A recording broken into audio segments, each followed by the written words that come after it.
જોશી નિમેશ. 2 દિવસ પહેલાં orange alert જાહેર કરવામાં આવ્યું હતું ને 2 દિવસથી આજે રેડ એલર્ટ જાહેર કરવામાં આવ્યો છે. આજે 45 ડિગ્રી જેટલો તાપમાન છે ભુજમાં. લોકોને બચવા માટે તો હું એમ જ કહીશ કે તમને કોઈ પણ જાતનો જરૂરી કામ હોય તો જ ઘરની બહાર નીકળો, નહીં તો ઘરની બહાર નીકળવાનું ટાળો. અને જો તમે ઘરની બહાર નીકળો છો તો તમે કેપ પહેરી રાખો, મોઢા ઉપર રૂમાલ બાંધો, પાણીની બોટલ અથવા લીંબુ પાણીની બોટલ સાથે રાખો અને વધારે સેવન કરતા રહ્યો તમે પાણી અને લીંબુ પાણીનો, નારિયેલ પાણીનો. પ્રતિક ભરતભાઈ પાનુશાલી.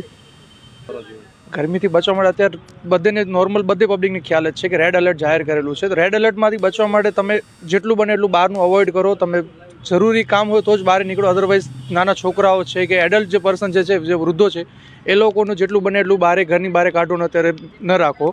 ને તમે બહાર નીકળો છો તો તમારું ફેસ માસ્ક છે, કેપ છે કે ગ્લવ્સ કે એવું પહેરીને સાથે નીકળો તો તમને વાંધો નહીં આવે. અત્યારે ગરમીથી બચવામાં લોકો એમનો અત્યારે અમે બધે આભાર માનીએ છીએ કે અત્યારે જે લોકો ગરમી આટલી સ્ટાર્ટિંગ થઈ ગઈ છે, અત્યારે ભુજમાં લીંબુ પાણી છે, છાશ છે કે ઠંડા પાણીના વિતરણ જે અત્યારે બધે આપણા ભુજમાં ચાલુ થઈ ગયા છે. અત્યારથી જ પબ્લિક બધે જે છે સેવા સંસ્થાઓ જે બધે અત્યારે અગ્રેસર થઈ ગઈ છે. અત્યારથી જે લોકો નહીં તો જે મે મહિના ચાલુ થાય અત્યારે એપ્રિલથી એમની બધી સેવા એ લોકો ચાલુ કરી નાખી છે. તો જેમનો અમે બધે અત્યારે યંગ જનરેશન જે છે કે જે અમે બહાર વર્કિંગવાળા છીએ, ફિલ્ડવાળા, એ લોકો બધે એમનો અત્યારે આભાર માનીએ છીએ.